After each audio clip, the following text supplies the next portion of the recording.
أفرمي ابن القيم أما معناه يشتريش هي إيثار لسر خواناسي ناكري إيثار لسر خواناسي شون بون منا مثلا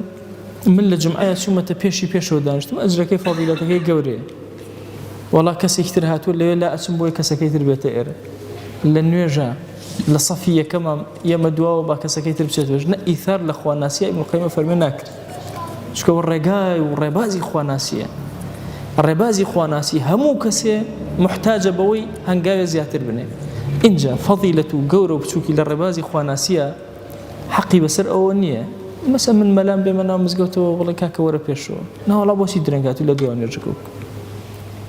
إيثار لخواناسية ناكري هر كسا سوچي خوي جيغي خوي لخواناسية بزن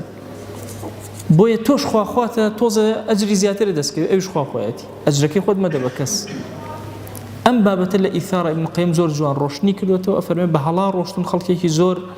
بيانوا بوا هاتون إثار يعني كلو لزورك لطاعات وعبداتي خوان بيشكش يعني كبر أفرمي نخير